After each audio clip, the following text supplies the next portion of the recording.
ಸಿದ್ದರಾಮಯ್ಯ ಅವರ ಪುತ್ರ ಯತೀಂದ್ರ ಸಿದ್ದರಾಮಯ್ಯ ಅವರು ನಿನ್ನೆ ಅಷ್ಟೇ ಏನಂತಂದ್ರೆ ಬೆಳಗಾವಿಯಲ್ಲಿ ಒಂದಿಷ್ಟು ಏನಂತಂದ್ರೆ ಸೈದ್ಧಾಂತಿಕ ಹಿನ್ನೆಲೆ ಉಳ್ಳಂತ ನಾಯಕರಾಗಿರುವಂತಹ ಸತೀಶ್ ಜಾರಕಿಹೊಳಿ ಅವರು ಮುಂದಿನ ನಾಯಕತ್ವವನ್ನು ವಹಿಸ್ಕೊಳ್ಬೇಕು ಅನ್ನೋ ಒಂದು ವಿಚಾರ ಏನಿದೆ, ಆ ವಿಚಾರ ಈಗ ಬಹಳಷ್ಟು ಚರ್ಚೆ ಆಗ್ತಾ ಇದೆ. ಇಡೀ ರಾಜ್ಯದಲ್ಲಿ ಏನಂತಂದ್ರೆ ಸಿಎಂ ಸಿದ್ದರಾಮಯ್ಯ ಅವರ ಉತ್ತರಾಧಿಕಾರಿ ಸತೀಶ್ ಜಾರಕಿಹೊಳಿ ಅನ್ನೋ ಚರ್ಚೆ ನಡೀತಾ ಇದೆ. ಆದ್ರೆ ಸತೀಶ್ ಜಾರಕಿಹೊಳಿ ಅವರು ಈಗ ರಿಲ್ಯಾಕ್ಸ್ ಮೂಡ್ ನಲ್ಲಿ ಇದ್ದಾರೆ. ಯಾಕಂತಂದ್ರೆ ರಾಜಕೀಯ ಜಂಜಾಟದ ನಡುವೆ ಏನು ಕಿತ್ತೂರಿನಲ್ಲಿ ಒಂದು ಹೋಟೆಲ್ ನಲ್ಲಿ ಏನಂತಂದ್ರೆ ಒಂದು ಉಪಹಾರವನ್ನ ಅಂದ್ರೆ ಬಜ್ಜಿ ಮತ್ತು ಚಾನ ಸೇವನೆ ಮಾಡ್ತಾ ಏನಂತಂದ್ರೆ ಅವರ ಶಾಸಕರ ಜೊತೆ ಏನಂತಂದ್ರೆ ಕಾಲ್ ಕಳೀತಾ ಇದ್ದಾರೆ. ಈ ಕುರಿತಂತೆ ಮಾತನಾಡ್ಲಿಕ್ಕೆ ನನ್ನ ಜೊತೆ ಏನಂತಂದ್ರೆ ಸತೀಶ್ ಜಾರಕಿಹೊಳಿ ಅವರು ಇದ್ದಾರೆ, ಅವರನ್ನ ಮಾತಾಡ್ತೀನಿ. ಸರ್, ಈಗ ಒಂದ್ ಕಡೆ ಇಡೀ ರಾಜ್ಯದಲ್ಲಿ ಮಾಧ್ಯಮಗಳಲ್ಲಿ ಮತ್ತು ರಾಜಕಾರಣದಲ್ಲಿ ಸಂಚಲನ ಸೃಷ್ಟಿ ಆಗ್ತಾ ಇದೆ. ತಾವು ಮುಖ್ಯಮಂತ್ರಿ ಸಿದ್ದರಾಮಯ್ಯ ಅವರ ಉತ್ತರಾಧಿಕಾರಿ ಅಂತೇಳಿ ಚರ್ಚೆ ನಡೀತಾ ಇದೆ, ತಾವು ಮಾತ್ರ ರಿಲ್ಯಾಕ್ಸ್ ಮೂಡ್ ಅಲ್ಲಿ ಇದ್ದೀರಿ, ಏನು ಅಂತ ಇದು ವಿಶೇಷ? ನೋಡಿ, ನಾವು ಸೋತಾಗ ಕೂಡ ಬಹಳ ಮಜೂರಿಗೊಳಗಾಗಲ್ಲ, ಗೆದ್ದಾಗ ಕೂಡ ಬಹಳ ಖುಷಿ ಪಡೋಲ್ಲ. ಸೊ ಹಿಂಗಾಗಿ ಬ್ಯಾಲೆನ್ಸ್ ಇರ್ತೈತೆ ನಮ್ದು ಯಾವಾಗಲ್ಲ. ಸೊ ಬಂದಾಗ ಅವಕಾಶಗಳನ್ನ ಸರಿಯಾದ ರೀತಿಯಿಂದ ಉಪಯೋಗ ಮಾಡ್ಕೊಳ್ಳೋದು ನಮ್ದು ವ್ಯವಸ್ಥೆ. ಸೊ ಬಹಳಷ್ಟು ಜನ ಈ ರೀತಿ ಹೇಳಿಕೆಯನ್ನು ಕೊಟ್ಟಿದ್ದಾರೆ. ಯತೀಂದ್ರ ಇರ್ಬೋದು, ಬೇರೆ ಅವರು ಸುಮಾರು ದಿನಗಳಿಂದ ಕೊಡ್ತಾನೆ ಇದ್ದಾರೆ. ಅಹಿಂದ ನಾಯಕರು ಯಾರು ಅನ್ನೋ ಪ್ರಶ್ನೆ ಕರ್ನಾಟಕದಲ್ಲಿ ಇದ್ದೇನೆ. ಸೊ ದೇವರಾಜ ಅರಸು ನಂತರ ಈ ರಾಜ್ಯದಲ್ಲಿ ಯಾರ್ಯಾರೋ ಒಬ್ಬರು ಅಹಿಂದ ನಾಯಕರು ಹುಟ್ಟಿದ್ದಾರೆ. ಅರಸು ಇರ್ಬೋದು, ಬಂಗಾರಪ್ಪನ ಇರ್ಬೋದು, ಮಲ್ಲಿಕಾರ್ಜುನ ಖರ್ಗೆಜಿ ಇರ್ಬೋದು, ಸಿದ್ದರಾಮಯ್ಯ ಇರ್ಬೋದು. ಸಿದ್ದರಾಮಯ್ಯ ಯಾರಂತ ಸ್ವಾಭಾವಿಕವಾಗಿ ಚರ್ಚೆ ಕಳೆದ 1 ವರ್ಷದಿಂದ ನಡೀತಾ ಇದೆ. ಸೊ ಅದು ಕಾಲ ಬರಬೇಕು, ಕಾಲ ಬಂದಾಗ ಅದಕ್ಕೆ ಉತ್ತರ ಸಿಗುತ್ತೆ. ಸರ್, ಎಲ್ಲೋ ಒಂದ್ ಕಡೆ ಏನಂತಂದ್ರೆ ಸಿದ್ದರಾಮಯ್ಯ ಅವರ ಮನಸ್ಸಿನಲ್ಲಿ ಇರೋದು ತಮ್ಮ ಪುತ್ರನ ಮೂಲಕ ಏನಂತಂದ್ರೆ ಹೇಳಿಕೆಯನ್ನು ಕೊಡಿಸಿದ್ದಾರೆ ಅನ್ನೋ ಚರ್ಚೆ ನಡೀತಾ ಇದೆ. ಏನ್ ಹೇಳ ಬಯಸ್ತೀರಿ ಅಂತ? ಇಲ್ಲ, ಹಾಗೇನಿಲ್ಲ. ಆ ಸಂದರ್ಭ ತಕ್ಕಂಗೆ ಹೇಳಿದ್ರು ಅವರು. ನಮ್ಮ ತಂದೆಯವರ ಕೊನೆ ಘಟ್ಟದಲ್ಲಿ ಇದ್ದಾರೆ, ಮುಂದೆ ಯಾರ್ಯಾರು ನಾಯಕರು ಬೇಕು ಅಹಿಂದ ಆ ಸಭೆ ಇರೋದು, ಅಹಿಂದ ಸಭೆ ನಡೀತಾ ಇತ್ತು. ಸೊ ನೀವೆಲ್ಲ ನಮ್ಮ ಜೊತೆ ಇರಬೇಕನ್ನೋ ಮಾತನ್ನ ಅವ್ರು ಹೇಳಿದ್ರು. ಅದನ್ನ ಹೇಳಿದಾರೆ ಹೊರತಾಗಿ ಬೇರೆ ರೀತಿ ಮುಖ್ಯಮಂತ್ರಿ ಆಗ್ಬೇಕಂತಲ್ಲ. ಅಹಿಂದ ನಾಯಕರಂತ ಹೇಳಿದಾರೆ ಅವರು. ಮುಖ್ಯಮಂತ್ರಿ ಆಮಾಗೆ ಅದು ನಾಯಕತ್ವ ವಹಿಸ್ಕೊಳ್ಳೇಬೇಕು, ಅದು ಸಂದರ್ಭ ಬಂದಾಗ ನೋಡೋಣ ಅದ್ರ ಬಗ್ಗೆ.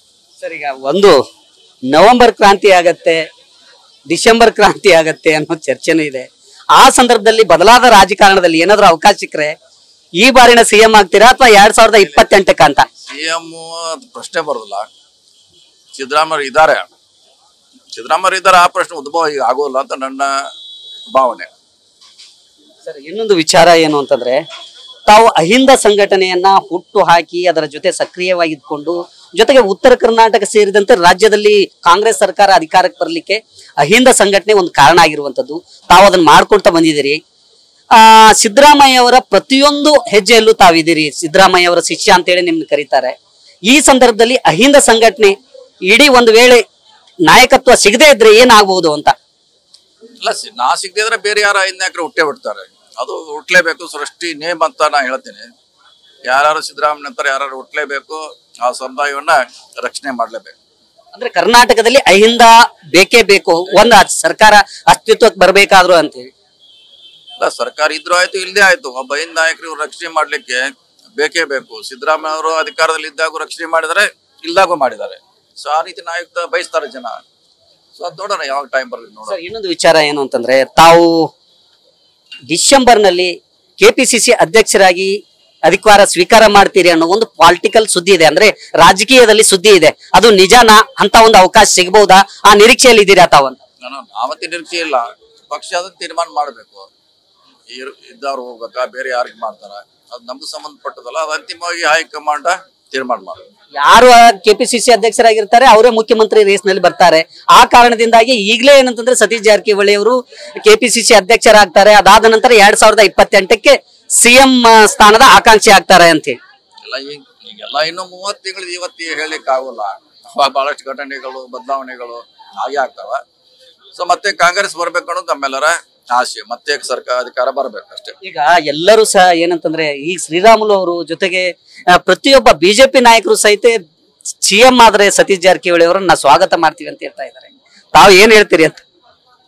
ಸ್ವಾಭಾವಿಕವಾಗಿ ಅದು ಅವ್ರ ಇಟ್ಟಂತ ಪ್ರೀತಿಯಿಂದ ಹೇಳಿರ್ಬೋದು ಅಷ್ಟೇ. ಸೊ ಅದನ್ನೆಲ್ಲ ನಾವು ಸ್ವಾಗತ ಮಾಡ್ತೀವಿ. ಬೇರೆ ಪಕ್ಷ ಇದ್ರು ಕೂಡ ಹೇಳಿದ್ರೆ ಅದಕ್ಕೆ ಕಾರಣ ಅಂದ್ರೆ ನಾವು ನಮ್ಮ ಇಲಾಖೆಯನ್ನ ಏನು 30 ತಿಂಗಳು ನಡೆಸಿದೀವಿ. ಆಧಾರ ಮೇಲೆ ಬಹಳಷ್ಟು ಜನ ವಿರೋಧ ಪಕ್ಷ ಇದ್ರು ಕೂಡ ನಮ್ಮನ್ನ ಲೈಕ್ ಮಾಡ್ತಾರೆ. ಸರ್, 2028ಕ್ಕೆ ನಾ ಕ್ಲೇಮ್ ಮಾಡ್ತೀನಿ ಸಿಎಂ ಸ್ಥಾನವನ್ನ ಅಂತ ಹೇಳಿ ಹೇಳಿದಿರಿ ತಾವು. ಯಾವ ರೀತಿ ತಯಾರಿ ಮಾಡ್ಕೊಂಡಿರಿ ಅದಕ್ಕಂತೆ? ನೋಡಿ, ನಾವು ಕ್ಲೇಮ್ ಮಾಡ್ಲಿಕ್ಕೆ ಬಹಳ ಜನ ಇದಾರೆ, ನಾವು ಒಬ್ಬನಿಲ್ಲ. ಸುಮಾರು ಜನ ಕ್ಲೇಮ್ ಮಾಡ್ಲಿಕ್ಕೆ ಈಗಾಗಲೇ MB ಪಾಟೀಲ್ ಇದಾರ, ಪರಮೇಶ್ವರ್ ಹೇಳ್ಯಾರ, ತಿಮ್ಮಾಪುರ್ ಹೇಳ್ಯಾರ, ಬೇರೆ ಬೇರೆ ನಾಯಕರೆಲ್ಲ ಹೇಳಿದ್ದಾರೆ. ಅದ್ರಲ್ಲಿ ನಾವು ಒಬ್ರು. ಆದ್ರೆ ಅಂತಿಮವಾಗಿ ನಮ್ಮ ಪಕ್ಷ ತೀರ್ಮಾನ ಮಾಡಬೇಕು.